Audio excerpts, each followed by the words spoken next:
Hello everybody and welcome to another Top 10 edition of Magic Mike's, proudly sponsored by our Patreon supporters and CoolStuffInc.com, where you can find cool stuff in stock every day, and our co-sponsor CardHoarder.com, offering the best inventory prices and delivery of cards for Magic Online. I'm Evan Irwin, and we get started each Top 10 by saying hello to my two co-hosts, Rueben Bressler. Oh, hi. Aaron Campbell. Hello, my fellow Americans. Hello, and we're back for the Top 10 Sleepers. Yep. Near and dear to my heart, since I'm obviously part of that nap life. Always a little bit tired. Constantly people are asking me whether I just woke up or whether I need to go to bed soon. It's just my face. But I'm also I really do like sleeping. But but this is sleeping of a different sort. Oh, yeah. This is all new, upgraded sleeping. Right. Yeah, sleeping 2.0. Living that best nap life as you do. If you want to live the nap life, Ruben, you would have loved being in Spain, because it is literally a part of the lifestyle. It is part of the culture. Siesta culture is a thing, and I was a big fan of it when I was there. The only problem is that I don't do little naps. Yeah, so same. I would sleep for 4 hours at a time, and then I ended up just kind of sleeping in chunks as opposed to getting a night's worth of sleep. But it's definitely a good thing. And there was jet lag involved in all that, and you're in time zones, and you're sleeping in chunks, and I don't know what's going on. You're tasting colors. It's wild. I sleep very strangely. I don't really have a sleep schedule so much as I have a cell phone battery that I can just plug in anytime, and then I can wake up anytime, and then it's very strange. I don't suffer. I think I might have picked it up while I was working at SCG because I was flying and traveling all the time, and I can just wake up and be ready to go, and then exactly 16 hours later, time for bed, or 4 hours later, take another nap and top it off and stuff like that. A little bit weird. But I'm a weird dude, so. Well, I just bought a new big chunk of foam that I sleep on now, which is really terrific. It's like a foot worth of memory foam. It's terrific. Absolutely terrific. It's great. That said, we also begin with our choice of the top comment from last week in a segment we call Honorable Mention, where Ruben's going to tell us who was the most prolific and letting us know what card we didn't choose as one of our top 10 Is-It cards. Ruben? This week's winner is Dej Jan. Don't know if I'm pronouncing that username correctly, but we'll try it out anyway. Personally, an honorable mention goes to Goblin Test Pilot. It's a perfect example of the important not every card is for everyone rule. To me personally, it's an awesome and flavorful card, and even though I'm never going to use it in a real game, I had to buy myself a copy, and I'm really happy it exists. Still, I remember the outcry of other members of the community when the card was initially spoiled. It was considered completely awful and a waste of cardboard by many as well. If I remember correctly, Evan even talked about it quite a bit on this very channel. In the end, it's a wacky Is-It Goblin. What more reasons do you need? Well, I mean, first of all, Dragon's Maze needed something. It needed something to talk about, and this was really silly. So for those who don't know, Goblin Test Pilot is a red, blue, and a generic mana for an 0/2 uncommon goblin wizard from Dragon's Maze that has flying, and tap : it deals 2 damage to target creature or player chosen at random. That's that magic word right there on the end. It's so good, because you just never know what's going to happen. It could hit Target itself. Chosen at random is an interesting phrase. Yeah, it's weird because otherwise it's kind of terrible. I mean, it's funny. It's funny because it exists, not because it's useful. Right. Like most goblins, as it turns out. Well, sure. But thank you to D-A-I-J D-J-A-N. I'm not going to butcher your name because I would. It would be bloody. It would be a mess. Right. Horrible. No one wants that. So thank you for your comment. Get in touch with us with one of our many social media channels. Twitter is preferred at Magic Mike's Cast, and we will get you your $50 gift certificate to CoolStuffInc.com, and you can get your own if you leave your honorable mention after this video, either on our YouTube channel or on the subreddit, so we can take a look at that stuff too. That said, we're talking about our top 10 sleeper cards, and these are the cards that, when they first showed up, everyone's like, I don't know, and then later became a thing. And how much of a thing is subjective, and that's why we do these things, because it's interesting to see what our subjectiveness is. But I'll go ahead and kick us off here with a really interesting card, and this was a card that it's built around a mechanic, and it's gonna, you might see this come up later, but there's a certain mechanic, and there's certain mechanics in Magic where you don't really respect what's happening. You don't really understand just reading the card, not playing with it, just reading it. If it works, if it's good. If something costs like 8 mana, like a blue and 7 generic mana, and you're like, I ain't paying 8 mana to draw 3 cards. Sure. That's terrible. And then for like, what was it, 3 months, 4 months, you got to play 5 Ancestral Recalls in Vintage for a while? That was good times. And 4 in Legacy. Woo! Sick. Yeah. So Treasure Cruise has the Delve mechanic, and the Delve mechanic just sideswiped everybody when it showed up in Cons of Tarkir. Treasure Cruise is a blue and 7 generic mana. 8 mana. It is a common sorcery. A common. That is now restricted in Vintage, by the way, and banned in Legacy. It says Delve, which means each card you exile from your graveyard while casting the spell pays for 1 generic mana, and you draw 3 cards. That's what you do. So if you have 7 cards in your graveyard you don't care about, and you have 1 blue mana, cha-ching! Sorcery Speed Ancestral Recall. And turns out Legacy and Vintage, that's what they do, is put cards in graveyards. I mean, Aaron, come on now. If anybody knows.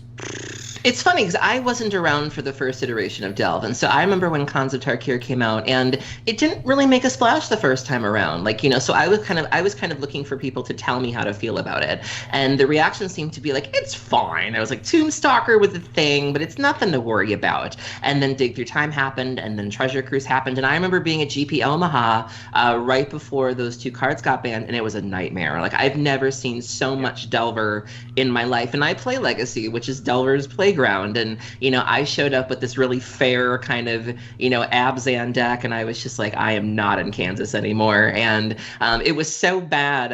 I was playing Abzan at the time, so of course I was following Willie Edel. And Willie will play Abzan or Jund just about everywhere. But it was one of the few times where Willie's like, I think it's bad right now.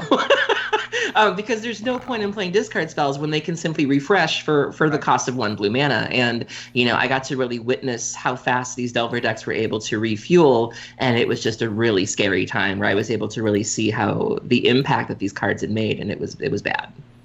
Sometimes there are cards where they don't have the impact on Standard as they do on the older formats. And those tend to be sleepers because there are fewer people trying to break those older formats. And so it did take a month or 2 before people realized, oh no, what have we done? This card has ruined everything. It's banned in Modern now, banned in Legacy, restricted in Vintage, and it's just one of, you know, 4 words on a common. And the best part was that it was 100% okay in Standard the whole time. It was playable in Standard. Was it? Yeah. Fine. It was fine. It was even with fetch lands. Even though there were fetch lands in Standard, it was still just fine because there's so many more, you know, cantrips, brainstorms, and what have you in the older formats. Absolutely. So, Rueben, what is your number 10?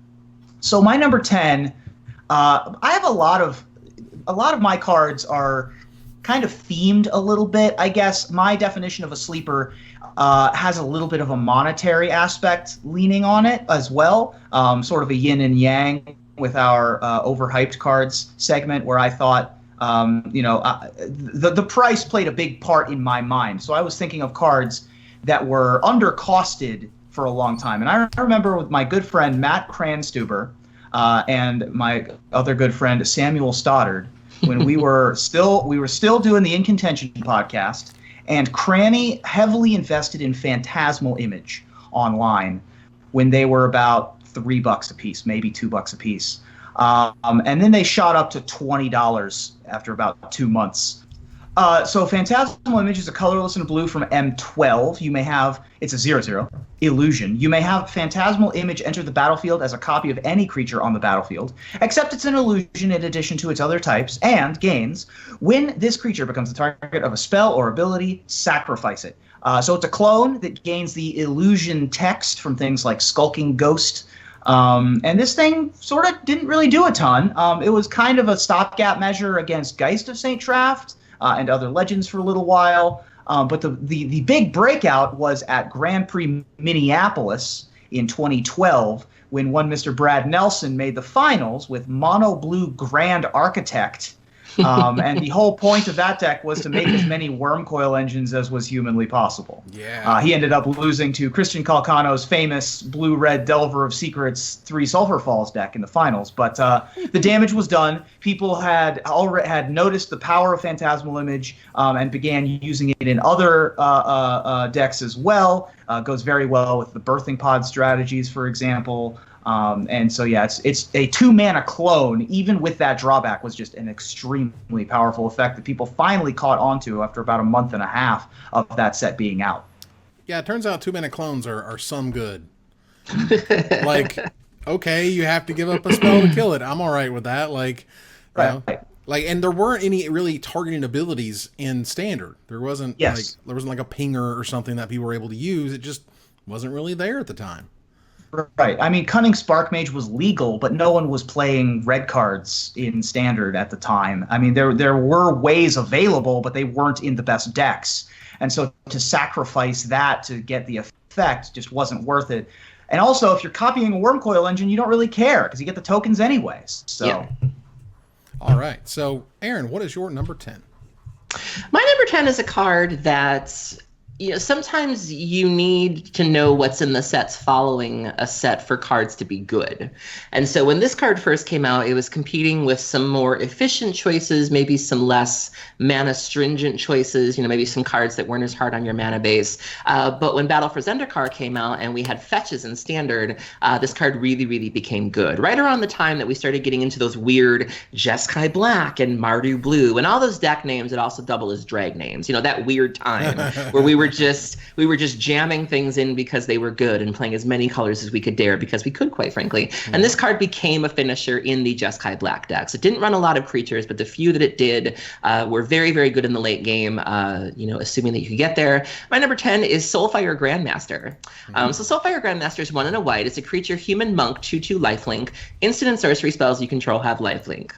That's cute. There's nothing wrong with that. But then you look at the third paragraph, and it says 2, and then there's some hybrid mana of blue-red, and it says the next time you cast an instant or sorcery spell from your hand, you can put that card into your hand instead of into your graveyard as it resolves. This was competing with Seeker of the Way. So Jeskai was a thing, you know, obviously in early cons, but it was competing for Seeker of the Way, which is sort of good kind of right away, whereas this kind of takes time, and it's also very easy to kill, quite frankly. But once we had these mana bases where you could kind of play all these colors, you know, you were able to really control the game and then kind of slam this on like turn 8 or 9 when you could protect it and when you could really kind of get that loop going. You know, when you're using every part of the buffalo, this card becomes really good. But unfortunately, by itself, it's just a 2/2 instant, you know, 2/2 lifelink with the instant and sorcery. It's not that great. But you really needed to get that third paragraph online, and having a smoother mana base with which to do that made this card really, really good. This card took that kind of, and I've seen it before where it reads really cool. It reads really nice, but then it doesn't really do anything for a while. Yeah. So it was like this, and then went this, and then it's this, and then it goes back up. And so there's that nice kind of like, oh yeah, this card actually was really sweet mythic from Fate Reforged that most people forgot about. Right. Kind of thing stuff. Yeah. All right. So we'll move on here to number 9. Ruben, what's your number 9? Sometimes it takes a little while for a card to really come into its own. I don't think that people immediately saw what they could do with Amulet of Vigor when it came out. People, like, it took a while for the Amulet Bloom deck to develop. Yeah. For some reason, Summer Bloom was around since Mirage. You know, the Titans, you know, Primeval Titan was there to be able to be used. And yet people just didn't see how they could completely combo out with the Amulet of Vigor. Obviously, the advent of more of the utility lands that come into play tapped and things like that, or not even ones that come into play tapped thanks to Primeval Titan, really gave you more things to do with your Amulet of Vigor. When the card came out, people were like, LOL, get all 4 of them in play, and you auto-win with Maze's End. And it's like... That's adorable, but that doesn't mean anything. Like, that's a hilarious casual combo. Yeah. But then people started brewing, and as sometimes happens, it just took a while. You know, especially in Modern, Grixis Death Shadow was a deck that had all of its cards available for years without anyone really coming up with the deck. Amulet of Vigor, very similar, just lived under the radar forever and suddenly shot through the roof. So what it does is it's a 1 mana artifact, originally from Worldwake? Worldwake. We're originally from Worldwake, which, there was a lot of attention competing for Worldwake. It had a lot of things going on that people wanted, Jace the Mind Sculptors and Vengevines and things like that. It has the text, whenever a permanent enters the battlefield tapped under your control, untap it. And was so good that it got part of itself banned. Part of its own successful strategy was that it got Summer Bloom banned as a result of being too good in the modern format. Yeah, well, Summer Bloom is its own little, nugget. Yeah. Because Summer Bloom it isn't quite like it didn't show up in 8th edition, which I thought it did. It's actually showed up in 9th edition. Summer Bloom, for those who don't know, is a green and generic mana for a uncommon sorcery that says you may play up to 3 additional lands this turn.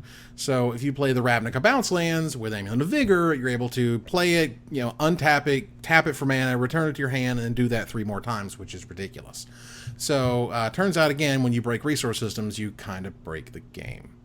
Yeah. That's a thing. That's what we do here. But Aaron, what's your number 9? Sometimes a card is good. People can agree it's good, but it's competing for spots. We kind of talked about that a little bit with the Soulfire Grandmaster. It was competing with Seeker of the Way. This is another card that people agreed was good. All the set reviews said it was good. They said it might have even been the best card of its cycle. But again, we were sort of in that weird 3-color, even 4-color time in Standard where there were so many things you could play that would this card be good enough to sort of muscle its way into decks at the time. And ultimately it proved to be, I think, a format-defining card. I think it was a card that you certainly had to pass. Some cards become tests where if you can't even tangle with this card, you might as well not even show up.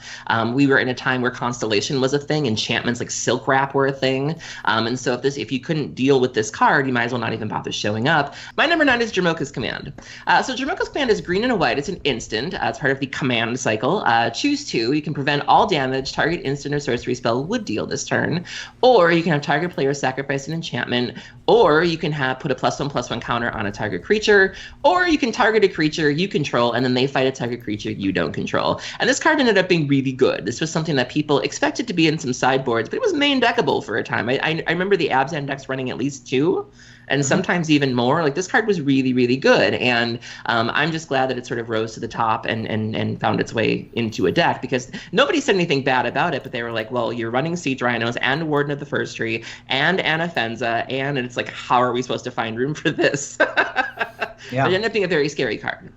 It was also very important for those for the green-white manifest deck, if you remember the that. Megamorph decks, The Megamorph decks, because you could fight your 2/2 against their 2/2. You could get rid of their Mastery of the Unseen. It had a lot of important utility. Most recently, sideboard card in Bogle's winning sideboard of Modern. When Dan Ward won the Grand Prix most recently with Bogles, had a copy or 2 in the sideboard. So extremely versatile, awesome card. I love it so much. Yeah, it's a super terrific card, and I agree that when it first showed up, it was like, this is amazing. Of course this is going to see play. And it's like, what happened? Guys, guys. All the commands when the set first came out were like, man, all of the commands are going to see play, and then none of them saw play immediately. Right? If you recall, everyone just completely forgot about the command cycle once it came out. Yeah. And then slowly people were like, maybe Atarka's command can work. Maybe, there was like a Selumgar's command deck for like half a second. And like, I don't know about the rest of these commands. There's an Ojutai's command deck to bring back Jace Vryn's Prodigy, I think. And then finally, people were like, hold on, everybody. Dramoka's command's the real one. And it took a little while. Yeah, but he got there, as it turns out. So for my my number 9 here it's a big spell, big crazy spell. And sometimes by its lonesome, big things are cool, but they don't win you things. They're really expensive. So you need something that's going to make them cheaper. And you have other cards that are sort of able to enable it. For example, there was once upon a time there was a 6-drop, and it was in Alara Reborn, and it was called Sovereigns of Lost Alara. Oof. And this is not my card, but it leads to my card. Sure. Sovereigns was bad. It was just not a good card. No, however, not good. Yeah. Sovereigns of I have to tell you what Sovereigns does, so I can tell you why my sleeper was a sleeper. Sovereigns of Lost Alara was a blue, white, and 4 generic mana. It was 6 mana for a 4/5 rare spirit that had Exalted, which means whenever a creature you control attacks alone, that creature gets +1/+1 until end of turn. Whenever a creature you control attacks alone, you may search your library for an aura card that could enchant that creature, you put it into play attached to that creature, and then you shuffle your library. So what we have done there, ladies and gentlemen, is we have bypassed all of those costs. We ain't got to pay nothing. All we got to do is attack. Get this thing in play, attack with literally anything, and go find Eldrazi Conscription, which is my actual number 9. It is a rare from Rise of the Eldrazi that costs 8 generic mana. So nobody wants to pay 8 mana for just a creature enchantment. And this is back when we still had tribal enchantments. This is a tribal enchantment Eldrazi Aura. It enchants a creature, and the enchanted creature gets +10/+10, has Trample, and Annihilator 2. Whenever it attacks, defending player sacrifices 2 permanents. Now, at that point, your creature had already attacked, so you don't get the Annihilator. All you get is the Exalted trigger, don't forget that, and +10/+10, and Trample. And it even, like, the other thing that happens with that card is you don't even have the opportunity cost of having to have the card in your hand. All you have to do is have 1 copy in your deck. So it also kind of draws you a card in addition to cheating you 8 mana, in addition to giving you 10 power. And oh, by the way, if they're not dead already, you get the Eldrazi trigger the next turn on the same creature. So yeah, kind of a brutal card. Certainly combos super well. That Mythic Conscription deck was pretty popular for a minute there in Standard. Back when all those Mythic decks were kind of doing stuff. This was the reason to splash blue, was so that you could get the big hammer out with Eldrazi Conscription. Yeah, it just took 1. And Eldrazi Conscription was just crap until like, oh, wait a minute. I can do a thing for free. And then, out it went. All right. So let's move on here to number 8. Aaron, what's your number 8? My number 8 had really big shoes to fill. This is a card that, you know, it was a 3-mana planeswalker, which immediately you're thinking of Liliana the Veil, and you're thinking, okay, if you want to hang, this is the bar we've sort of set for you. And when the card came out, we were still in Return to Ravnica Block Standard, where we had, you know, probably the best control deck standards ever seen that I can remember. You know, the Sphere, Sphinx's Revelation, Detention Sphere. We were also the Esper. You know, Esper control was a thing. Jeskai control was a thing. And there just wasn't really any room for this card. But once Return to Ravnica phased out, rotated out, we were forced to play this weird blue-black control list, which in hindsight was awful, but if you wanted to play control, this is kind of what you were locked into. And this card really shone in that particular deck, and specifically against the green-red monsters decks that were kind of running around. This was a neat little thing you could play to sort of get a hold of their fatties and kind of use them for yourself. The character itself is awesome, but it just took a little time for the card to really find a good home. My number 8 is Ashiok Nightmare Weaver. All right, so Ashiok is 1, a blue and a black. It's Planeswalker Ashiok. Starts off with 3 loyalty. You can +2 to exile the top 3 cards of target opponent's library, or you can -X to put a creature card with converted mana cost X exiled with Ashiok onto the battlefield under your control. That creature is a nightmare in addition to its other types. Or you can -10 to exile all cards from all opponents' hands and graveyards. And so when this card first came out, people were like, well, it's cute, but it caught, you know, in 3-mana Planeswalker, which are very rarely ever bad, but it just didn't really have a home at the time. You know, again, we had these sort of established control decks.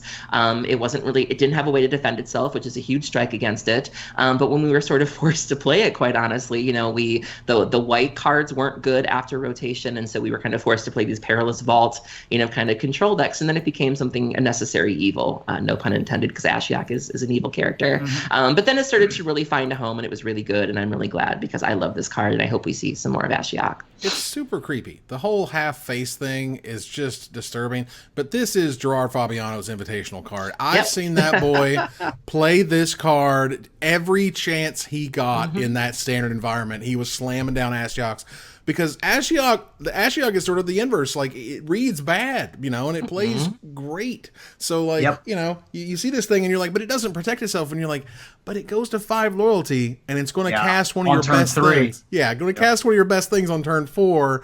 Then it's going to be able to protect itself from them with your stuff. And then just keep grinding away. And then, you know, playing your 6 drops and your 7 drops. Like, I've seen some -X's that were huge, and I'll just take your amazing thing and crush you with it, all thanks to Ashiok.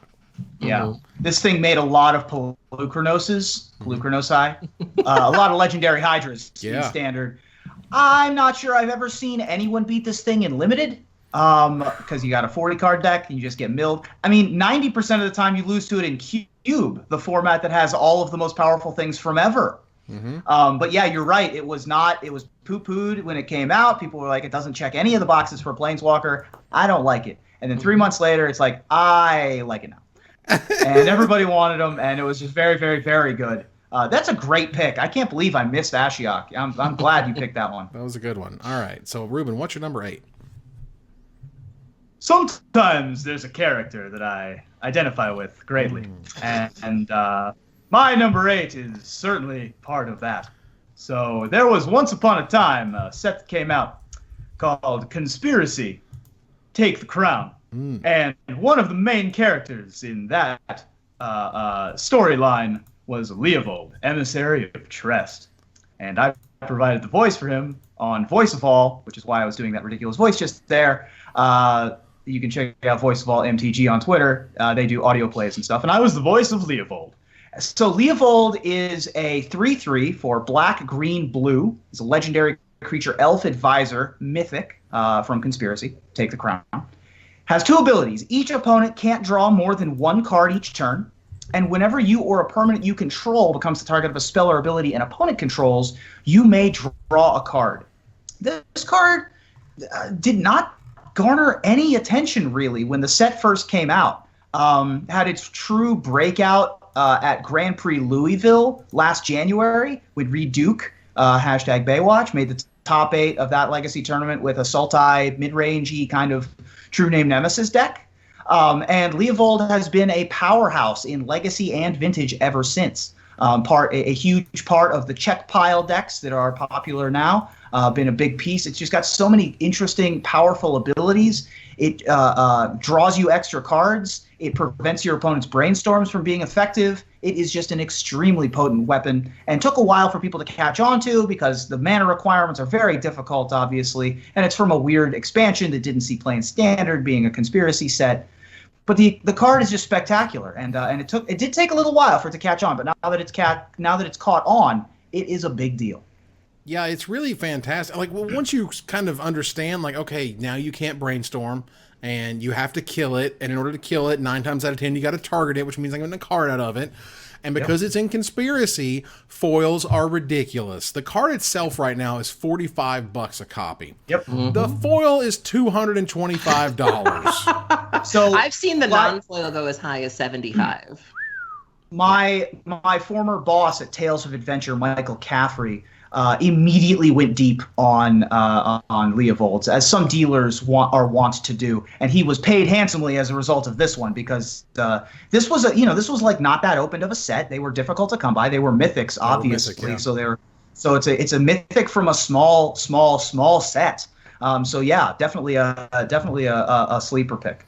Yeah, Leopold is the reason why Leopold is the reason why check pile exists. Like, if you've never seen a check pile deck in Legacy, go look up a deck list, because it is shaky as hell. You're running Leopold and Kolagon's Command and Lightning Bolt and Wasteland, because why not? And only through the miracle of Deathrite Shaman is this deck able to work. The mana base would just collapse in on itself otherwise. But the only reason you're playing this really sketchy, greedy deck is solely for Leopold. You would never try to make a deck that shaky work otherwise, and that says something about the power of the card, that you are willing to jump through all of these hoops simply for that card. You're even seeing it in Vintage, where it's like, it's up there with Dak Faden. Again, 3 mana in Vintage, you better be pretty good. And again, this is something that they're willing to make happen because of what it brings to the table. Not being able to draw more than 1. That to me is the biggie. It's brutal. I love casting Time Twister after I put this card on the board. That's my favorite. So I love memes. I don't know if you knew that, but I love memes. And I'm just like all memed out all the time. And one of the memes lately that I really love is like, the most sophisticated, muscle in the American, in the human body that shows the heart, or just, versus like 10 salty boys, which is like the fries. Right. I've never seen that. Yeah. Okay. And it's all BOI. There's the classic one. Yeah, BOI. Yeah, exactly. There's the classic ancient Sphinx that can't ever lose anything that made the most powerful artifact, or one ravenous boy. Right? That's the meme. Right. So, yes. So that to me cracks me up because it reminds me of this where you say, the modern format, one of the most incredible, complex, and, over the top, powerful formats versus one slippery boy. Yeah. Or one slippery bogle, if you will. No. Because this little dorky, little nerdy kind of dude with tongue stuck out, weird, goofy. Don't talk about Rueben like that.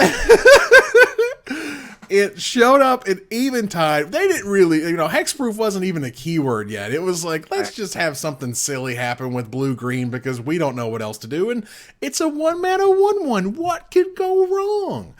It's a green/blue hybrid. So either green or blue will cast it for you. Slippery Bogle is a common from Eventide. It's a 1/1. So it's a 1-mana 1/1. It's a beast. But it cannot be targeted by spells or abilities your opponents control. So it... So it later the fact has... that it's a beast is hilarious to me. It's got I'll those big sacrifice fingers. this to my Ravenous Baloth. That's right. Yeah, go ahead. No, it's one slippery boy versus the whole format, and it just won a GP, 2 or 3 weeks ago? Yeah. That's what it does. That's Slippery Bogle. And no one really gave a crap about that until so many things lined up that it was overwhelming. It finally made auras possible, playable. I briefly considered putting Daybreak Coronet on my list. It might appear later on someone else's for exactly the same reason. Yeah. Slippery Bogle slipped through the cracks. Pun definitely intended. And birthed a whole new archetype along with Gladecover Scout, which came along later. And no one gave a crap about it when it first came out. I mean, equipment wasn't a thing that really anyone needed, and all of the auras from all time were bad. And it was it definitely was not the format beater that it became. Certainly. So we're gonna move on here to number 7. Now this is a rarity for this episode, but I do have a higher, and this is mine. Oh, wow. So my choice is higher on someone else's list. However, Rueben, do you have a number 7? I do have a number 7, and this one is once again brought to us by one Mr. Bard Narson, who is very good at identifying weaknesses in metagames and taking advantage of them. This is also a mythic from a small set and a rarely open set because the limited environment was not particularly popular. And I remember, because we were working at SCG at the time with Brad, and Brad was all about this card, and we're looking at him like, what are you on, you crazy person? And then he proceeds to lose. I think he lost his win-in for top 8 in Grand Prix Charleston the weekend that Martin Juza won Grand Prix Bochum in 2012 with Hoof There It Is with Craterhoof Behemoth. Yeah.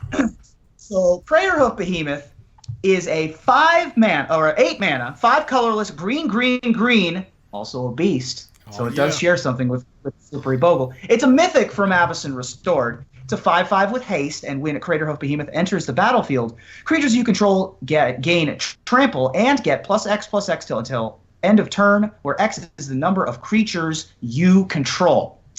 This was like a bulk mythic. Bulk mythics are like $2, $3. That deck happened, and a week later they're 15 apiece. Yep. So, if you had your Somberwalled Sages and your Avacyn's Pilgrims getting pumped up by, your 8-mana 5/5s, or you're returning it to the battlefield with your Unburial Rites, then that's a big deal. Not to mention the fact that now it's a finisher in Elves, in the formats where Elves is a deck, Modern and Legacy, really. Mm-hmm. And so this is definitely one that slept under the radar for, I think, about 2 months, maybe longer. Like, we were in previews for the next set when Hoof There It Is came along. It was definitely a big shock to the metagame. People started having to play more Pillar of Flames and other stuff to be able to hold off the small creatures to be able to prevent a turn 5 Craterhoof Behemoth or a turn 4 Craterhoof Behemoth and just kill you immediately. I think one of the benefits of this card in particular is that it pumps itself. And not only does it pump itself, it pumps everything else the same amount, and they all get trample. You do the math, it doesn't take much. And if you're able to Court of Calling this guy out, he has haste. Yeah. So, like, on top of all that, and the bonuses, and your other creatures get it, and it's got haste. So, yeah, Legacy Elves, not uncommon to see this on turn 3 or 4, combined with Natural Order and all of the mana that they're able to produce. And yeah, card is scary. wow, Natural Order so insane. Yet again, you skip around the mana costs, you break things. Yep.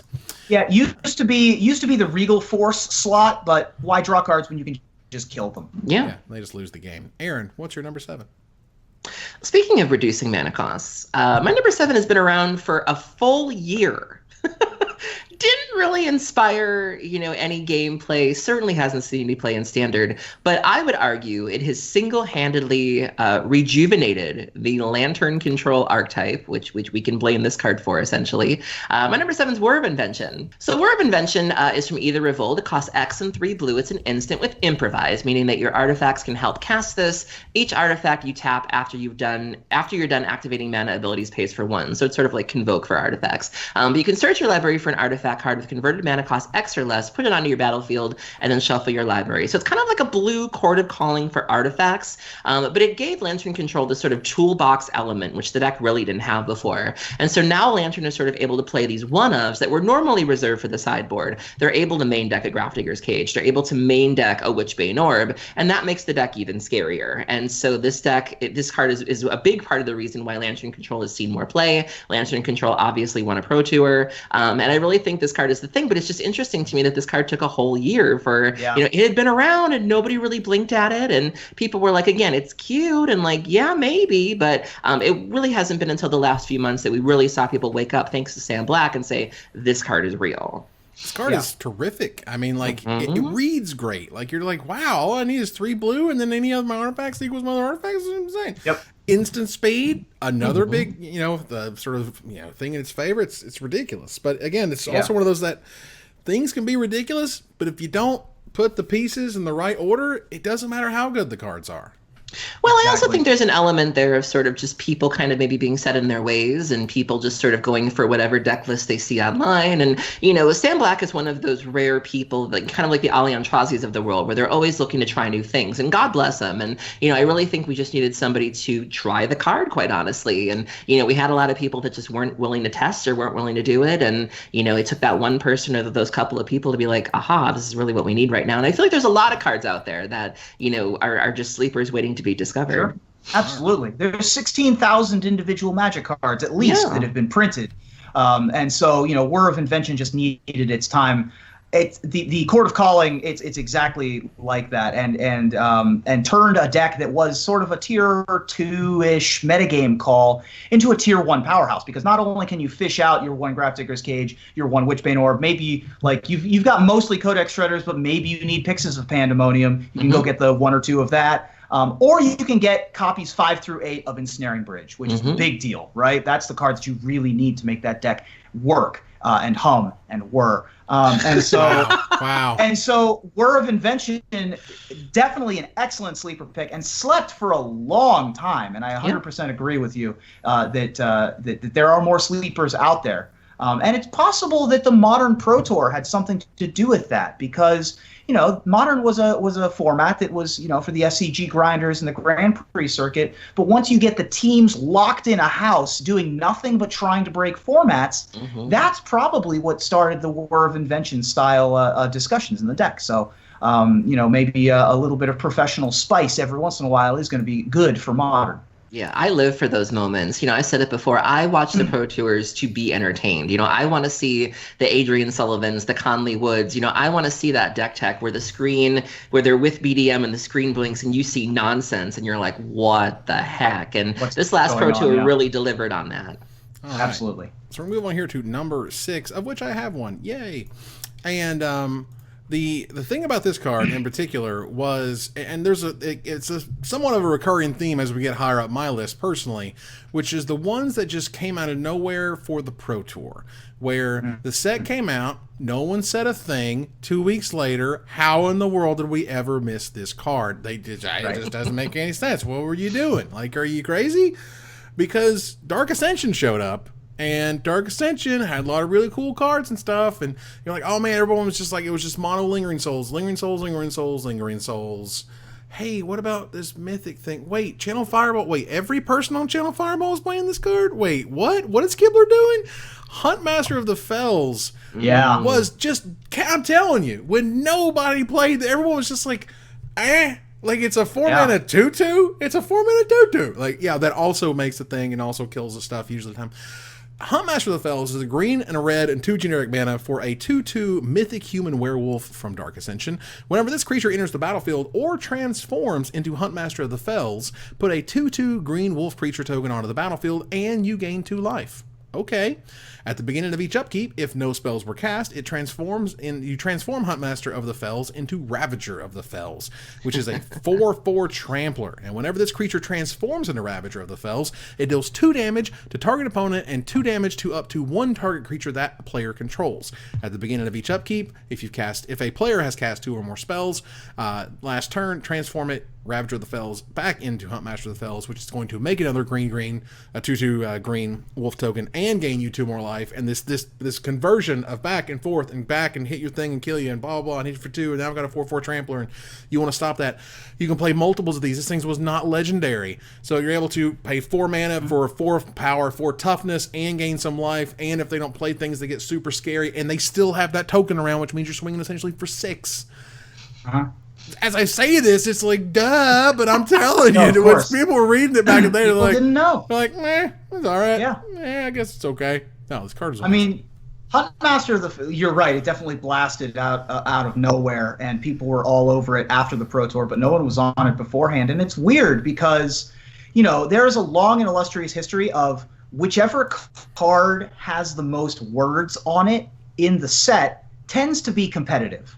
And this has the most words on a Magic card that's ever been printed. I don't know if it has 2 sides. That helps. Yeah. Its name is 4, I guess both sides have 4 words in its name, so that helps.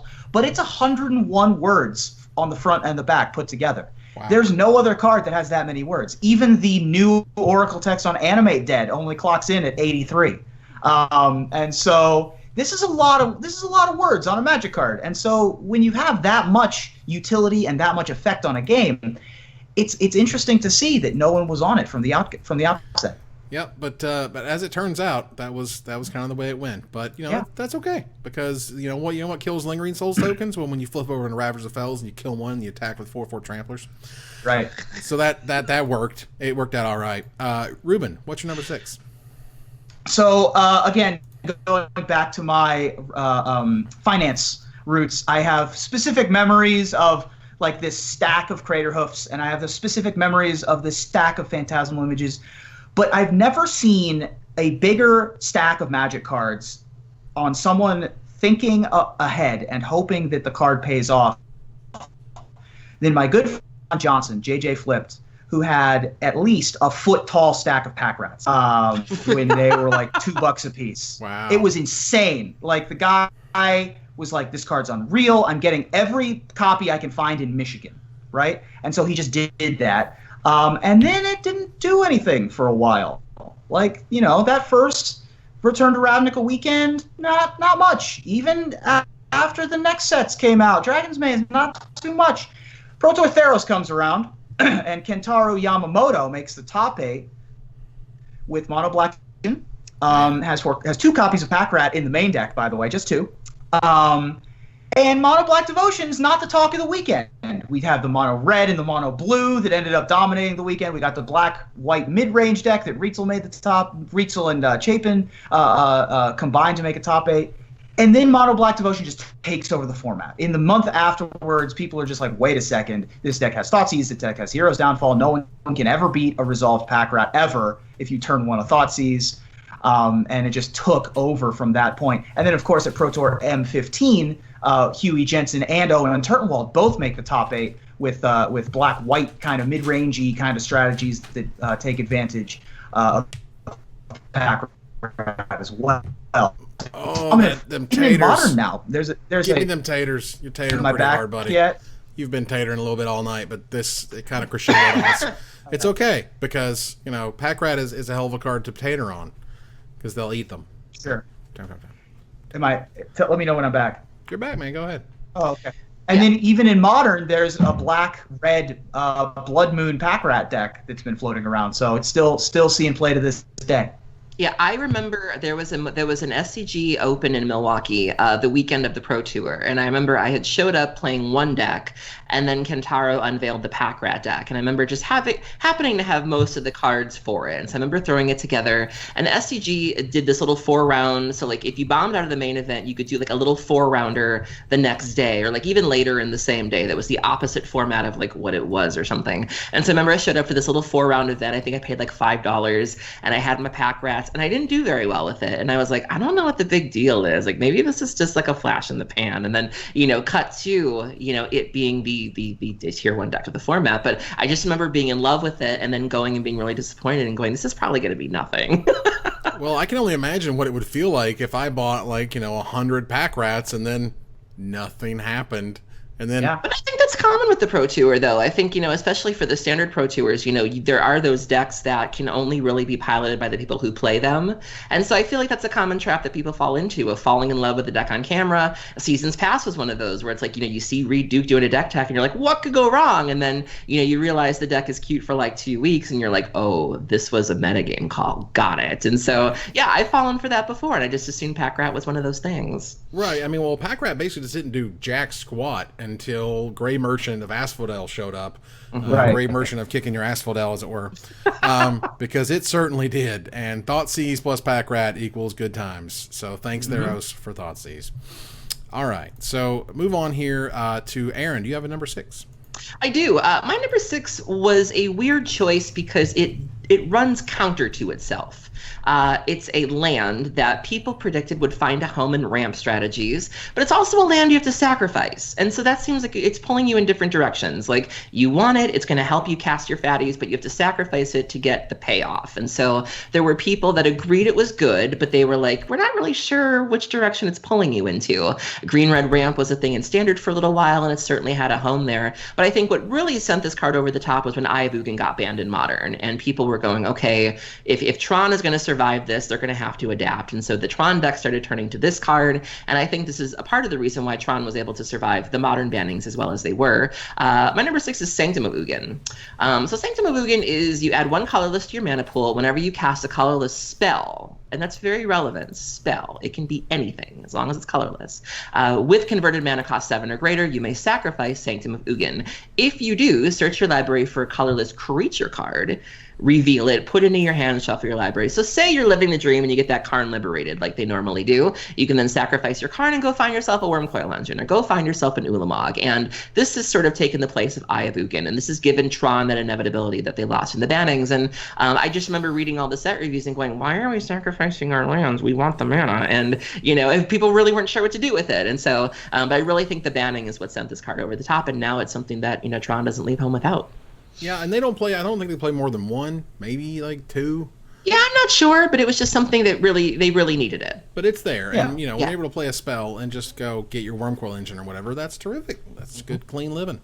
I'm all right with that. All right, so let's move here to number... I just know every time I see this card do its thing, I always assumed it was creature to get a creature. So whenever I see them do its thing, and I'm like, they'll cast an Ugin, and I'm like, and then I see the trigger on Magic Online, and I'm like, really? Like, I always have to reread the card, because I'm always convinced it does something else. Yeah. It's broken. It's not a fair Magic card once it starts going off. Right, yeah. Takes a minute, but it's there. So number 5. Ruben, do you have a number 5? I do have a number 5. My number 5 was designed to be the flagship card for a set. It was designed to be what everyone got excited about. And then when they previewed it, and during the preview season, everyone was like, that doesn't really compete with the best decks in the format. Why do we care? Cut to the Pro Tour. 5 of the top 8 Pro Tour decks across 3 different archetypes make the top 8 with Emrakul, the Promised End.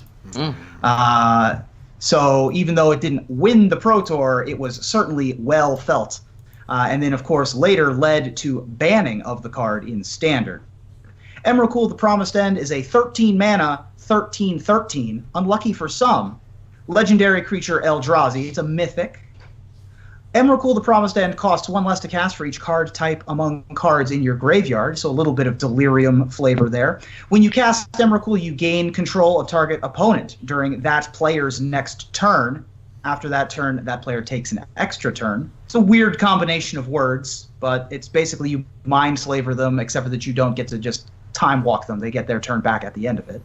It also has flying, trample, and protection from instants. Now, this saw play in black-green Delirium. There was like a red-green Delirium deck. There was even like a control deck that sideboarded it. And, of course, there was the T-Merge deck that most people remember from this Pro Tour that I think was most popularly played. I want to say, was it Reed Duke again that played? No, he played the red-green deck. Might have been Sam Pardee. Anyway, so someone played a T-Merge deck in the top 8 as well. And this was the capstone. People were when this card was revealed, people were like, but Collected Company's the thing. Collected Company's going to win this Pro Tour. There's nothing in this set that's going to stop Collected Company from doing its thing.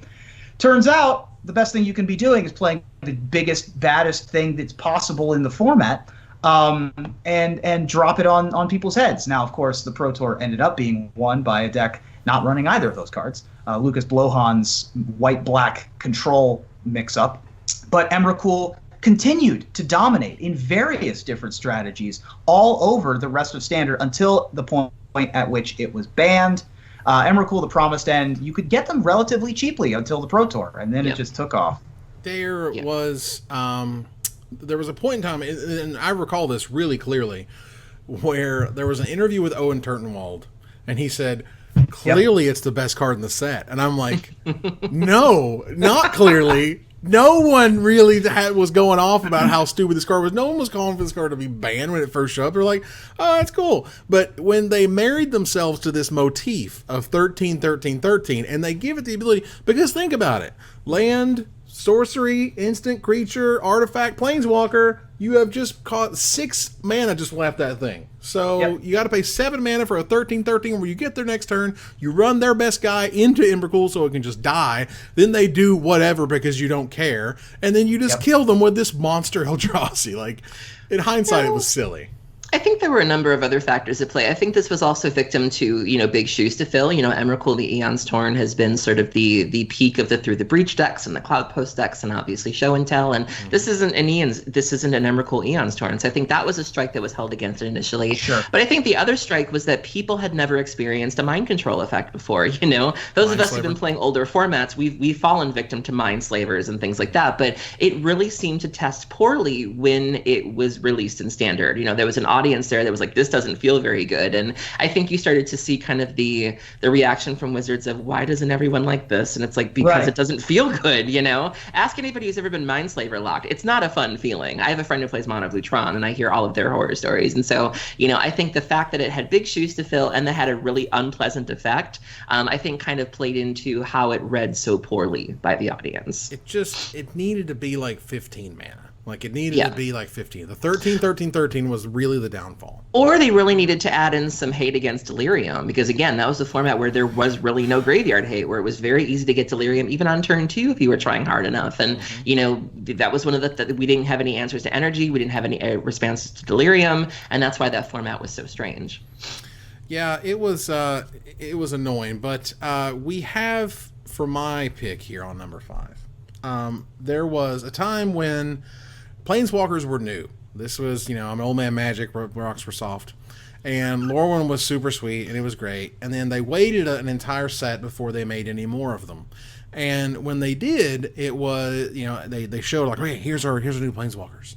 And everyone was like, oh my God, Sarkhanval, guys. Sarkhanval. Have you read that card? Remember. That card is banana. And they were just Sarkhanval. And this thing was like pre-ordering for infinite dollars and yada, yada, yada. And honestly, these days, it's actually almost $10, which is a hell of a lot more than it was back then, because it landed with just a big fat thud. Like, it was one of the earliest ways of teaching people that you have to protect yourself as a planeswalker or else you suck. Or if you don't, you have to have some leg up, like Ashiok could get out early, for example. However, what Sarkhanval did was say, hey, I'm not any good, but you know what is good? Elspeth Knight Errant. Elspeth Knight Errant was the actual factual BA of Shards of Alara, and she was the real deal. I mean, as soon as you saw her see play, it was like, oh my god, this card is ridiculous. 2 white, 2 generic mana for a 4 loyalty Planeswalker. Planeswalker Elspeth, of course, she was a mythic from Shards of Alara, and she has 3 abilities. +1, put a 1/1 white soldier creature token onto the battlefield. That's where she protects herself. +1 again, 2 +1s. That's another thing people learned was, oh my god, 2 +1s are ridiculous. Target creature gets +3/+3 and gains flying until end of turn. So you not only get the boost, you get the evasion, and lastly, -8, you get an emblem with artifacts, creatures, enchantments, and lands you control have indestructible. So, the ultimate was like, whatever, because Elspeth had 2 +1s, and those +1s, combined with Exalted, combined with Rafik, quickly turned into a force to be reckoned with. Elspeth immediately started going into every cube that supports Planeswalkers, because she's still one of the best ever made. The fact that she starts out with 4 loyalty, I believe Wizards has said that was a mistake, and if they haven't, it was a mistake. But that's okay, because we got to take advantage of it, and we really got to learn some lessons on an amazing Planeswalker and what makes one with Elspeth Knight Errant. We definitely should have had Sarkhan Vol in our overrated section, because it really did teach that lesson of up to that point, pre-ordering Planeswalkers was like a halfway decent investment. And then Sarkhan Vol happened, and no, it wasn't. And then Elspeth turns out was the real gem of the set. Being monocolored obviously helped, but also being able to surround itself with such potent other tools, being able to get it out on turn 3 with Noble Hierarch later in those formats. And yeah, you're right, with Rafik and all of those Exalted triggers, and it's to this day, it's an uber powerful effect. It is super crazy good, and I love it to this day. However, Aaron, what is your number 5?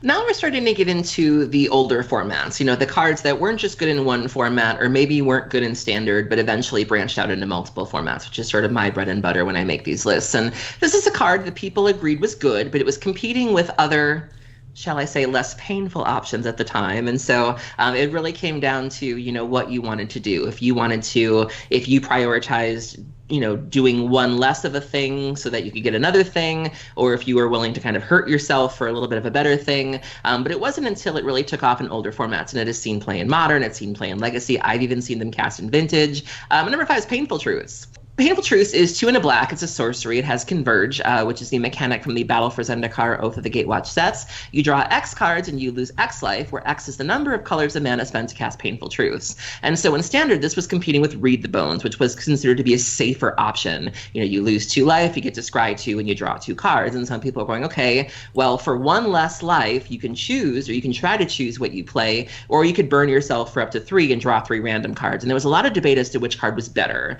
But ultimately, I feel like people just kind of played Read the Bones, at least not until the fetch lands came out and people again were in that Jeskai Black, Mardu Blue kind of world, and then Painful Truth saw a little bit more play. But it was really the older formats where Modern, Legacy, Vintage, where it's very easy to get 3 mana. And this card was just beautiful. 3 mana for 3 is great. And I've used this card ad nauseum. I've had it cast against me in Vintage. And the card is fantastic. I'm still surprised it doesn't see more play, because hello. Yeah, it also sets up a lot of really good sort of payoffs where you're like, what a Painful Truth is, and no one played this for too long. Able to say that stuff over and over, because it really did kind of, people were like, but Read the Bones is just better, right? And there was these big debates over which one you should do, and well, if your mana's better, you want Painful Truths. If your mana's worse, you want Read the Bones. Ultimately, it ended up being a good card, but I don't think it ended up being as good as I believe Wizard expected it to be, if that makes sense. Yeah, I agree with that. I've also gotten to live the Converged dream of having a Thalia in play and draw 4 cards with this, which is nice. So whenever you have a Sphere effect in play, the way Converge works is that you can actually get the extra ability off of it. Yep, Sunburst does the same thing. Exactly right. So this is a great card. I love casting it. I think the flavor of it is amazing. I mean, it's just a home run all the way around. Absolutely. All right, so we're moving here to number 4. My number 4 is very similar to Huntmaster of the Fells, because you see cards previewed, there's reaction. You see cards played at the Pro Tour. Wait, what? That card wasn't supposed to be good. That was how that goes. And we went over this story a few times here and there. But when Theros came out, no one really cared mostly about the gods. The gods were okay. They were neat. Maybe they could work. I don't know. We had a whole set review, me and Brad. We didn't really give a crap. We're like, it's kind of cute. What's a Thassa, right? What's a god of the sea? Who cares if it's 3 mana for a 5/5 indestructible that it isn't a creature unless you have devotion of 5 or whatever. And then it just run over the Pro Tour. It was just, hey, the Pro Tour is about this now. This is what we do here. It's mono Thassa time. Thassa, God of the Sea, is a mythic from Theros. It is a blue and 2 generic mana for a 5/5 legendary enchantment creature - god. It has indestructible, and as long as your devotion to blue is less than 5, it's not a creature, which means each blue in the mana cost of permanents you control counts towards your devotion to blue. At the beginning of your upkeep, you scry 1 for free every turn for free. And for a blue and a generic mana, target creature you control can't be blocked this turn, including Thassa. You can target itself. So, late in the game, you have a monster indestructible beast that only costs you 3 mana. Early in the game, you're just scrying 1, so you're making all your draws better every single turn. In hindsight, it was stupidly obvious. And when it first showed up, it was like, what's going to happen here? And turns out mono blue actually got there. I think like a lot of us, we had never seen the gods before. And I think people initially were too focused on making them go live. Mm-hmm. And so what really kind of set the gods apart ultimately was whether or not they were good even when they weren't active. And Thassa definitely was. Like, even if she wasn't active, you were still able to do that sort of unblockable kind of thing. And, she just happened to be even better when she was live. But I think we were kind of tunneling on this one where it's like, well, that's a lot to do. And it's just a scry. Like, okay. And we were also kind of new to scry. I think Theros was right around the time that scry became kind of an evergreen mechanic, or that was sort of the return of scry. And again, it was one of those things where people were like, kind of like Delve, where people who'd been there before were like, it's fine, but now we're in a point where scry sees play all the time, and people really do understand how good it is. But I think people not understanding how good scry was at the time, I think people not fully grasping what the gods did and how to really judge them based on their quality. I think it was this perfect storm of completely misunderstanding Thassa. I definitely think that Master of Waves also falls into this category of cards that people are just like, why are we using this? Mm-hmm. And in the same deck. I was there in Dublin when Team StarCityGames.com was building their decks. And I distinctly remember thinking to myself, what are these people doing? This is John Finkel, Kai Bude, Gabriel Nassif, the best minds in the world, and they're going to play Cloudfin Raptors. Frostburn Weird, which we talked about last week. So there's a number of things at play with Thassa. The biggest thing for me is that it's the only god of the original 5 that costs 3, and therefore can start beating down on turn 4. Perforos takes an extra turn, Nylea takes an extra turn, even Erebos needs to sit around on turn 4. I guess Perforos, theoretically, if his hammer's in play, can attack, but when's that going to happen? Right. It's just, Thassa was just such a confluence of card selection, late game ability. It's good at every point in the game, difficult to deal with, giant body in the deck that didn't have as many giant bodies as might have been wanted. It's just a home run all the way around. And once we showed up to the Pro Tour, I'm walking around and I'm talking with other media members, and I'm like, I think that SCG might have done it. And they're like, yeah, what are they playing? And I'm like, Mono Blue Devotion. And they're like, we also found that one. Yeah, everyone so that was interesting. Everyone kind of found Mono Blue Devotion also, which was kind of interesting too. Yeah, loose lips sink Thassa. That said, Rueben, and Thassa sinks ships also. She does. She's the god of the whole sea. Rueben, what's your number 4? So this card is commonly in the conversation for best creature of all time now. It sat around for a couple months and wasn't particularly good. It came out at a time when there weren't really... it came out during World Wake. There, again, with the World Wake cards, it was a rare that was sort of overshadowed by some of the splashier mythics, just like Amulet of Vigor was. And it took a while. It needed the right kinds of things to come along and be printed later on for people to figure it out. It's also a good exercise in deck building, because initially people were putting this as a 4-of in aggro decks. And they realized later that actually this is a control card. Stoneforge Mystic only needs 1, maybe 2 other equipment in the deck to really work. Stoneforge Mystic Probably the best core Artificer of all time. It's colorless and white for a 1/2, rare from Worldwake. When Stoneforge Mystic enters the battlefield, you may search your library for an equipment card, reveal it, and put it into your hand, and then shuffle your library.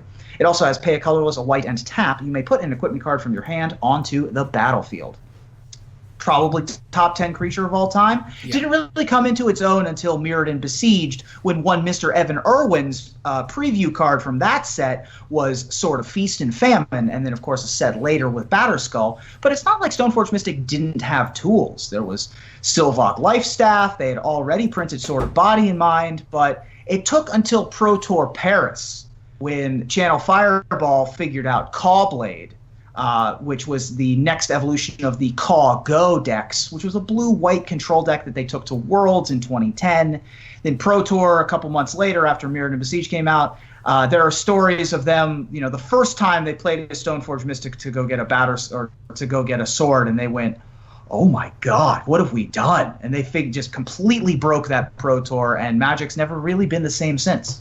I mean, when Stoneforge Mystic first showed up, when it first came out of the booster packs, you basically had like Basilisk Collar, you had Behemoth Sledge, and I'm not sure what the timing was for Sylvok Lifestaff. That might have been a core set card or something. Sure. But it doesn't matter. The point is the equipment wasn't very good. So this card is its own, package, much like Natural Order or whatever. It can go find and pay for whatever it is you're looking for and put it into play.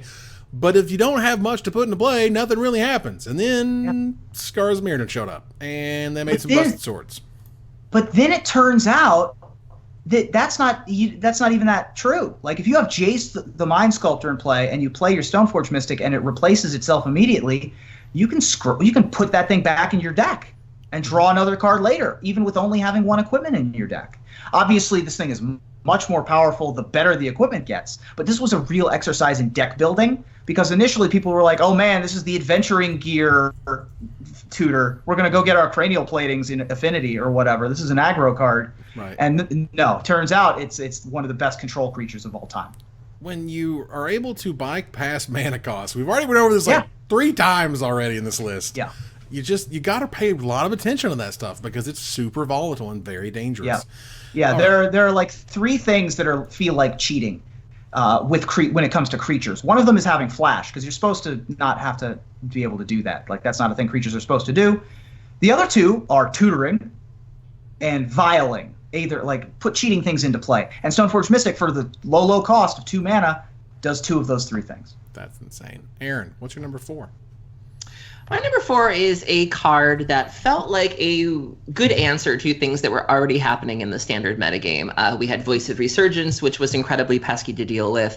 We also had the Zathrid Necromancer decks, the aristocrat-style decks that really relied on these sort of graveyard shenanigans. And this card seemed like a really, really good answer to that. And coincidentally enough, this card was one of the few cards from Theros block that saw life in other formats, because there were decks in Modern that also used Voice of Resurgence and also had kind of aristocrat, effects happening. And so it was also a very good answer to those as well. And so it just happened to be the cure for things that were happening in 2 different formats at the same time. My number 4 is Anger of the Gods. So Anger of the Gods is 1 and 2 red. It's a sorcery, and it says Anger of the Gods deals 3 damage to each creature. If a creature dealt damage this way would die this turn, exile it instead. And so it was very niche. It did what it did very well, but when it wasn't good, it was terrible. And so, it dealt with those 2 things very nicely, but then when those things were gone, it really didn't see much play because everything in the format was too big for it. But it really gained a second wind when the Birthing Pod decks were a thing, the Abzan Company decks. We didn't know them as company back then, but again, that sort of style of, the Malira shenanigans were a thing. This was a really clean answer to that. This is also great against Infect, against Affinity, against Elves in Modern when that's a thing. And so I really think, it just happened to be a coincidence that there was the same thing happening at 2 times in 2 different formats, and this was really the answer to your prayers. Yeah. Pun intended, God's prayers. Well done. Fair enough. So Anger of the Gods itself, it's one of those super pyroclasms, but the exile thing was huge, absolutely huge.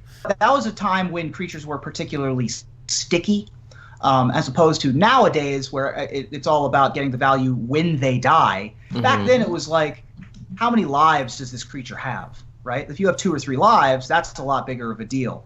And so Anger of the Gods, being able to permanently deal with both halves of a Voice of Resurgence, for example, was a huge deal. Absolutely. So we're going to move here to number 3. Now, my number 3, funny enough, goes along fairly close with another choice we've already spoken about, because, you know, when I get preview cards, I never really know how good they're supposed to be. I mean, what is Wizards thinking when they give me something? I'm not really sure. I like to be excited about Magic cards. Maybe they think I'll be the most excited about this thing, because I just have a feeling that they did not know what they had. And they were like, you know what, Evan, here is a thing. Here's a piece of equipment. It ain't going to break anything. It's not going to be the best piece of equipment that you've probably ever seen in your life. Yep. Going to immediately win a Pro Tour because it's ridiculously busted.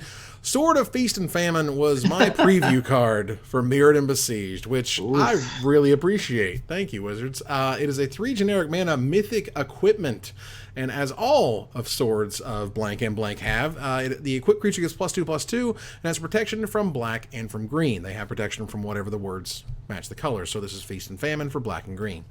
Whenever a equipped creature deals combat damage to a player, that player discards a card, and you untap all lands you control. Now, there's a thing where there's even cards that give you extra turns, but you can't untap your lands, and those cards are bad because you can't untap your lands.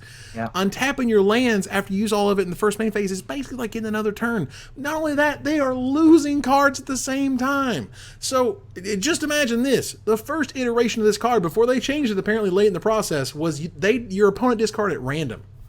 They couldn't just discard. They had to discard at random, and you untapped your lands. It was ridiculous. So with Stoneforge plus Sword is just like, no one thought this card was nuts. No one thought this card was great. But my God, when it's on a Squadron Hawk, it is amazing. You've never seen anything like it. Yeah, this card is bananas in every facet. I mean, obviously it picked up the most popular on Squadron Hawks in the Cargo decks. Mm-hmm. And the Call Blade decks later on, and it was just a powerhouse in Standard the whole time that it was around. Yeah, this was the Blade. This was the blade of Call Blade. That's right. Rueben, what's your number 3?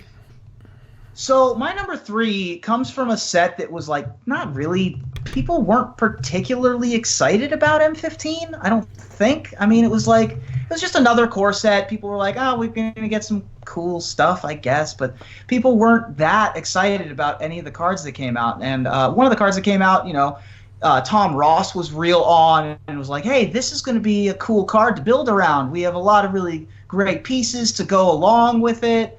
We can make red aggro decks again, and I'm Tom Ross, and I play 15 lands in my aggro decks, and this is the best card for that. And turns out it's not just that. Turns out Goblin Rabblemaster is amazing in everything. Yeah. I don't know if you guys remember this, but Goblin Rabblemaster was not a popular card when it first came out. People were not all about Goblin Rabblemaster, and then it won Pro Tour Dragons of Tarkir. With Martin Dang and those Foundry Street denizens getting super big, and all of those extra tokens from Rabblemaster and Hordling Outburst and Dragon Fodder and all those extra token producers. Goblin Rabblemaster came into its own after a couple months. It's a 2 colorless, 1 red mana 2/2 Goblin Warrior, rare from M15.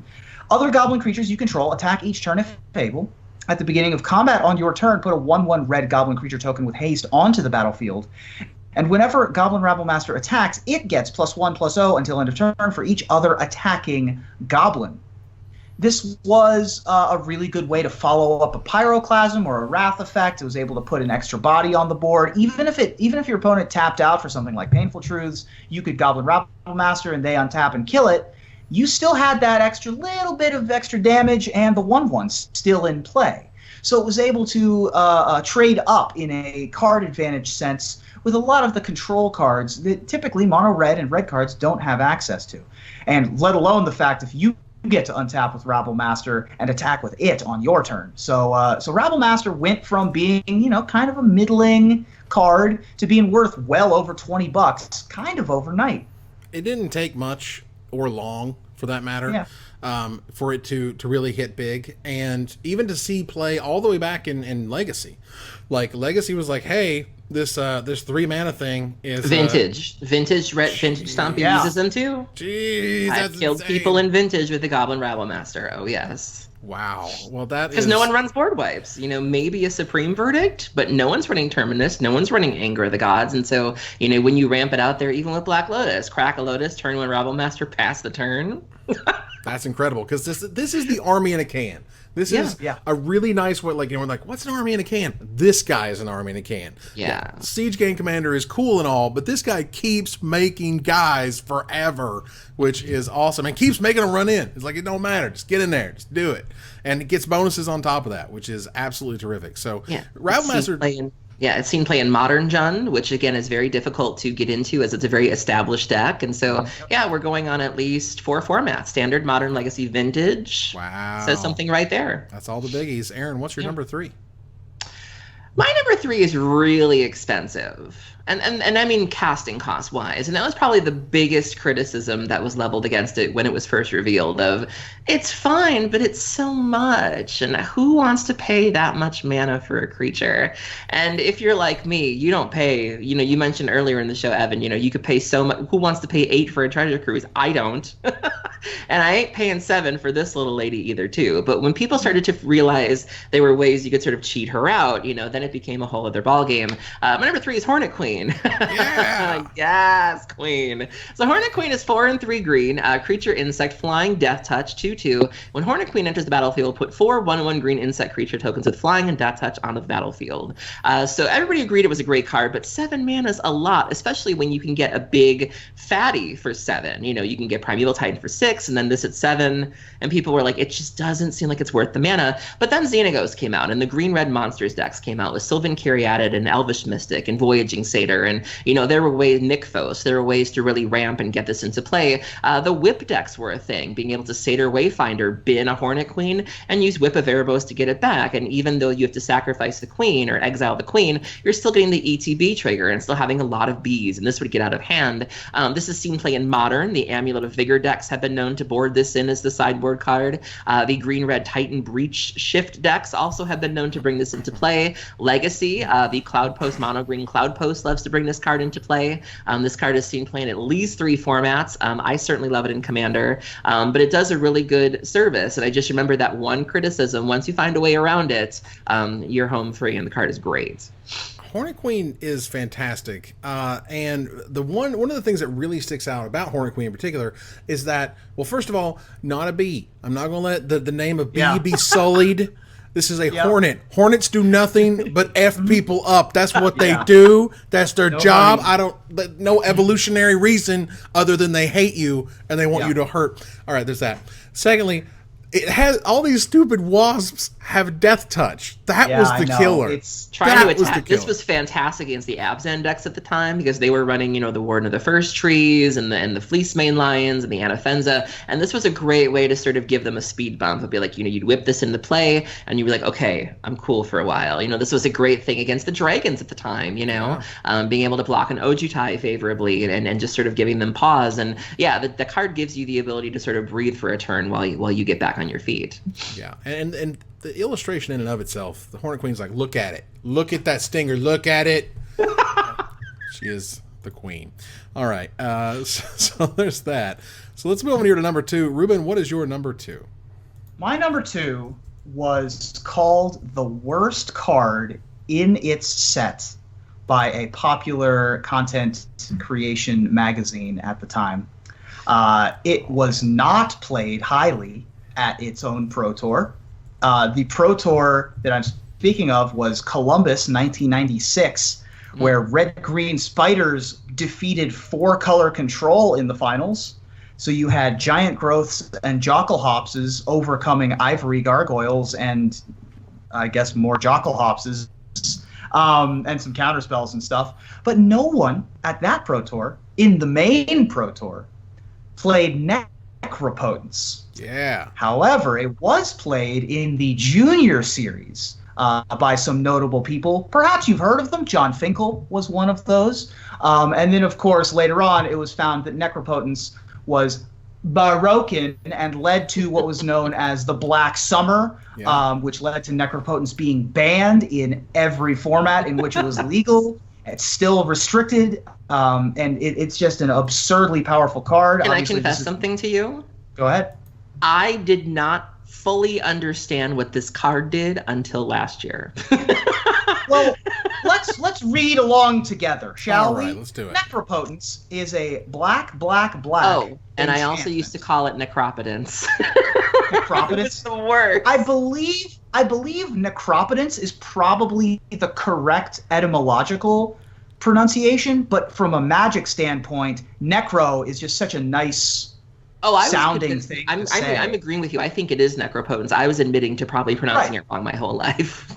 And I'm saying if you found it in like a research journal, if this were a real word, Necropotence would probably be the correct pronunciation. But in any case, it's Necropotence to us.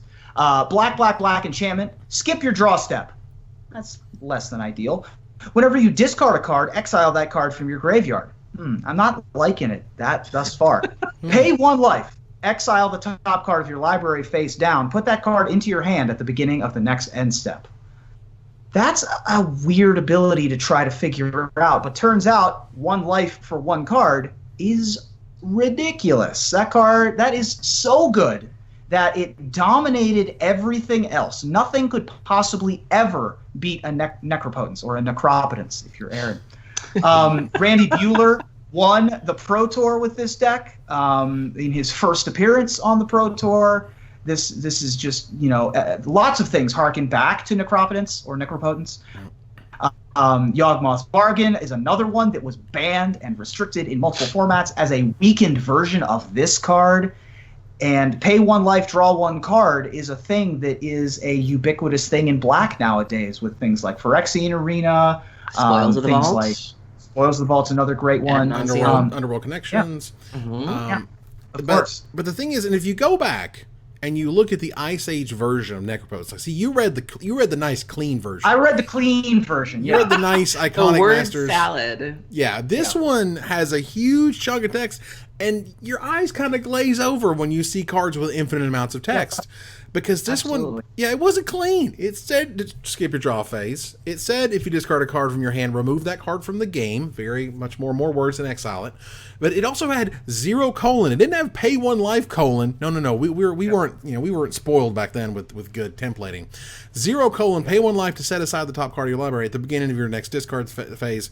Put it in your hand, and then an entire extra huge line of text to make it even smaller. Effects that prevent or redirect damage cannot be used to counter this loss of life. They used to put that on friggin' everything, as if we couldn't remember how to pay life and stuff. And so when you had all those words together, I think it's super easy to dismiss this card because it's a word salad. Who knows what it really does? Inquest said it was the worst card in the set. So at that point, back in the day, man, Inquest was like the word from on high. That was it. That was all right. For the internet, kids. That's right. For them bangle wire things you got going on with your tubes and stuff.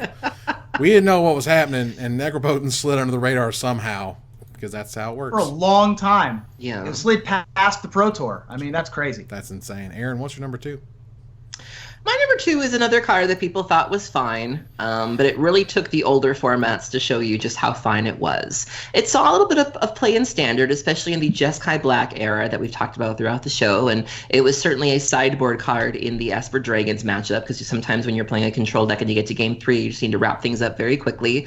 Never saw any play in Modern. People tried, and it never really went anywhere. I'm curious if it might see play now that Mardu Pyromancer is a thing, because I think it might be a big hit in that one.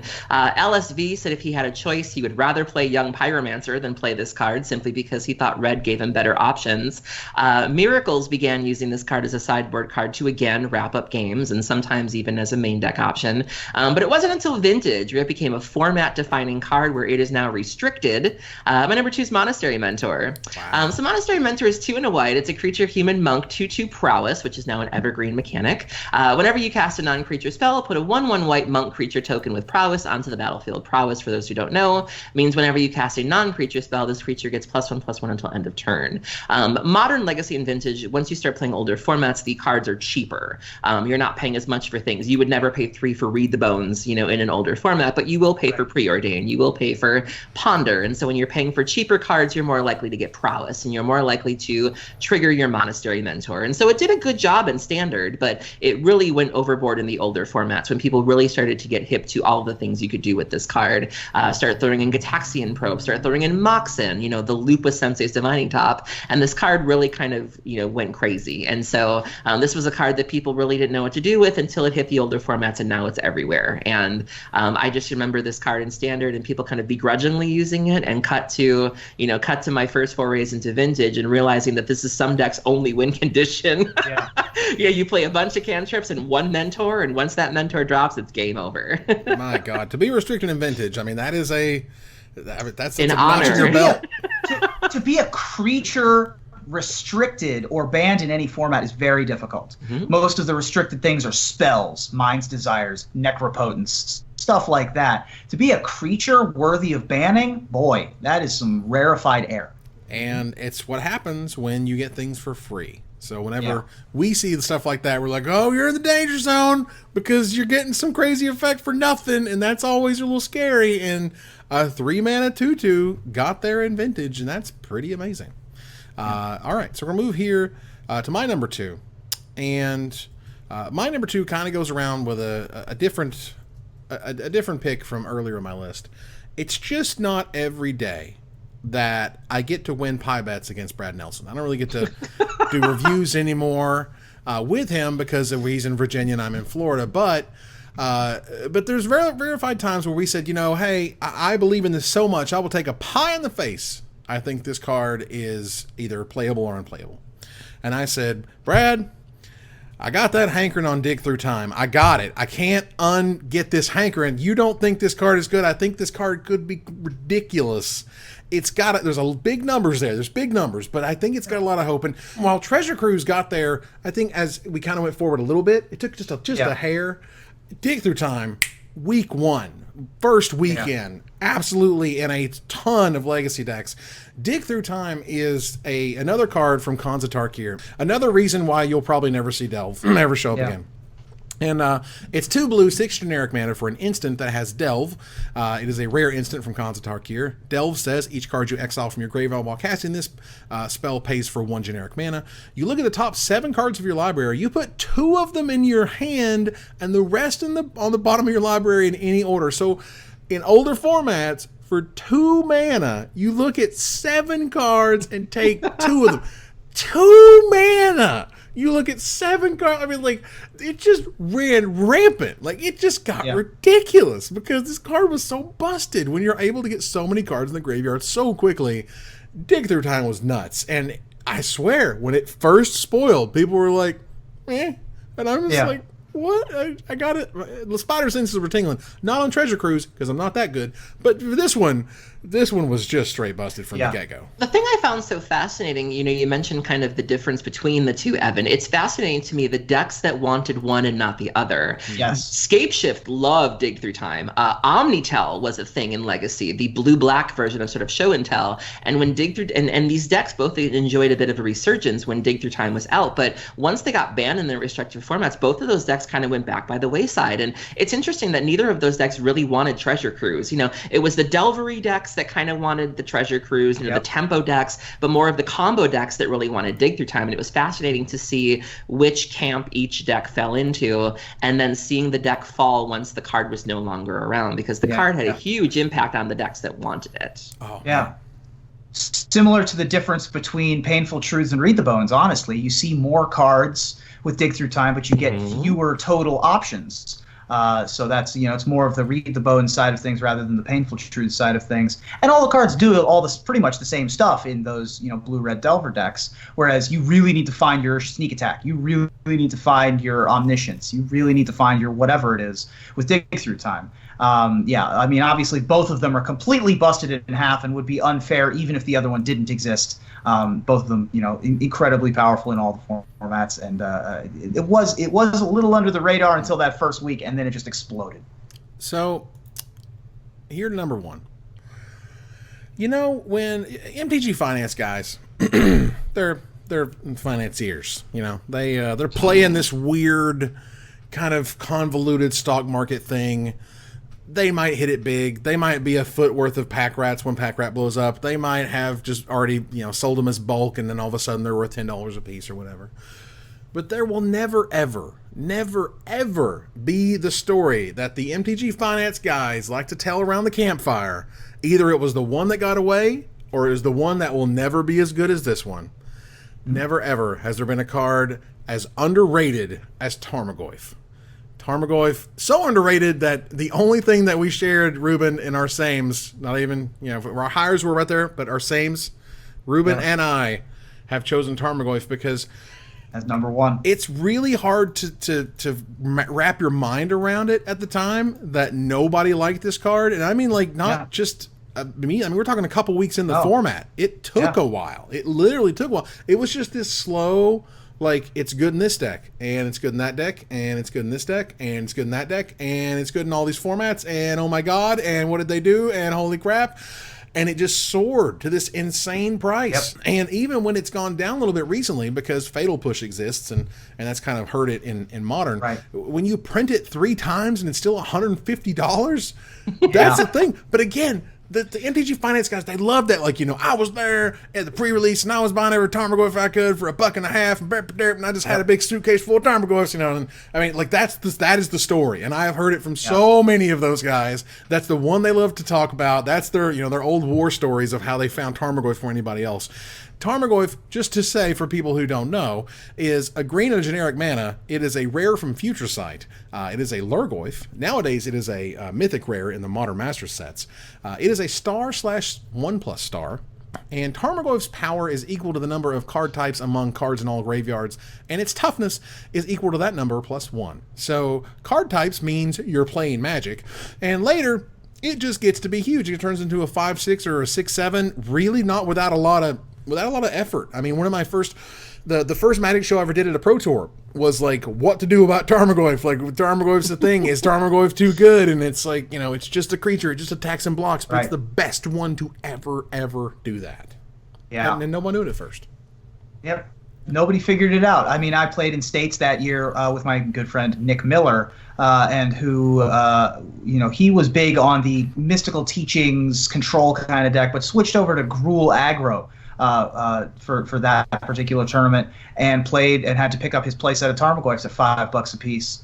And by the end of the tournament was this card's unreasonable. This card is so good, and we just people were all over it at that tournament. And so by that point, it had started to catch fire a little bit. But early on, no one, it wasn't anything. The very first Magic show I was a part of was when Nick and I stepped in for a Future Sight preview show with you. We don't even reference Tarmogoyf in that episode. So it was under everyone's radar, and nothing has ever been more under the radar and then more out from under the radar as Tarmogoyf. It is a hell of a Magic card. And that said, that is our number one. Aaron, what is your number one? I have never seen so many people be wrong about one card. Let me read to you some takes from people that did set reviews in the set that this card came in. You probably can't main deck this as the only creature in a control deck. Okay. But in a creature-heavy deck, he seems quite good. Another individual said, I've heard this card called the worst planeswalker this side of Tybalt. I disagree with that assessment, but it's true that its +1 is basically worthless. and its ultimate might as well not exist. Get your life. My number one is Jace Vin's Prodigy. Oh, wow. That's a great choice. So Jace Vin's Prodigy is one of the flip walkers from Magic Origins. So the first side is 1 and a blue. Legendary creature, human wizard. It's a 0/2. And you tap it to draw a card and then discard a card. If there are 5 or more cards in your graveyard, exile Jace Vryn's Prodigy, and then return him to the battlefield transformed under its owner's control. So when it flips, it becomes Jace, Telepath Unbound, who starts off with 5 loyalty. You can +1 him to have up to 1 target creature get -2/-0 until your next turn. You can -3 him to have it be basically a Snapcaster effect. You may cast target instant or sorcery from your graveyard this turn. If that card be put into your graveyard this turn, exile it instead. And for -9, you get an ultimate that says you get an emblem with whenever you cast a spell, target opponent puts the top 5 cards of his or her library into his or her graveyard. Let me tell you something. I have run this as the only creature in control spells, and I have killed people with that ultimate before. This card is insane. It peaked, it was almost $100 at times. Yep. Yeah. There were people, I think even you said, Evan, I think we were doing this show, and I think you had said at various points that this card was broken, and you wondered how the hell it even made it out of R&D. Card has seen play in Modern, it's seen play in Vintage. I don't really think it's seen play in Legacy, but not for lack of trying. But this card is fantastic, and it's just so funny for me to go back and read these reviews and say, well, you're not going to be able to use it here, and these 2 abilities aren't great, and why does it have 0 power? No one's going to want this. And, cut to it creeping up in price, and then just being a card that if you were playing blue in Standard, you weren't leaving home without this card. The card is gross. I remember specifically when the tide turned. LSV does his set reviews, and he usually does the limited review, and then he comes back and does a constructed review. So there's a period of time in which everybody gets to run out their little hot takes or whatever about whatever it is they think. And then his blue set review for Magic Origins, he was like, I'm pretty sure this is the best card in the set, and everyone lost their mind. I actually have his set review up, and he did give it a 4, but even then, he was very, it's fine about it, where it's like, yeah, this could see play, and it's a Merfolk Looter, and it's serviceable, and yeah, it might do a thing, but yeah, you could tell that he was sort of not putting all of his eggs in the basket. A little hedgy. Yeah. But still, he was the only one who said something, I think he either put the top or the second best blue card in the set, where he actually said, this is a very good card, where everybody else was like, it does a whatever and it flips into no man, it flips into 5 loyalty, which is just nuts. And then +1 honestly mattered a lot, and of course Snapcaster mattered a lot, and this card was just a steamroll. That by the way, that -3, not exactly Snapcaster. It's better than Snapcaster because it lets you use the alternate casting costs. So you can, for example, cast a Fire Blast from your graveyard, sacrificing 2 mountains. Wow. Which I think was the only time I ever saw this in Legacy, was this card in Burn, basically. To be able to rebuy occasional lightning bolts and whatever. This card's insane. I picked up mine at $20 a piece because I saw the huge spike coming. I didn't get super early on it. But yeah, I had a play set before they got triple digits. Great choice. This one was on my short list also. Ended up making this one. I wanted to have the other colorless and a blue core set card Phantasmal Image on my list instead, but I'm glad that it got there in the end. Absolutely. So that was our top 10 sleeper cards. You will see them on the screen right now for review. Take a look at my list, Aaron's list, and Ruben's top 10. And we want to hear from you about what card we did not talk about. And we'll select our favorite to win a $50 gift certificate to CoolStuffInc.com. But before we go, I want to thank my co-hosts. Thank you, Aaron. Thank you for having me. Thank you, Ruben. So sleepy. Such naps. Nap game strong. All right, over here to our final slide. I want to thank our sponsor, CoolStuffInc.com, our co-sponsor, CardHoarder.com, my co-hosts, Aaron Campbell and Ruben Bressler, you guys for watching, and hope you support us at Patreon.com/MagicMikes. Visit our website at MagicMikesPodcast.com that exists thanks to our Patreon supporters, or follow, like, tweet, favorite, share, subscribe, do everything social that tells people we exist. Catch us online at Twitch.tv/MagicMikes, on Twitter at MagicMikesCast, on Reddit at Reddit.com/r/MagicMikes, and on Facebook at Facebook.com/MagicMikes. Talk to us privately at MagicMikesPodcast@gmail.com. Follow the audio-only podcast at MagicMikesPodcast.libsyn.com, or find us on iTunes, or join us here next week for another Top 10 episode of Magic Mikes. Good night, everybody.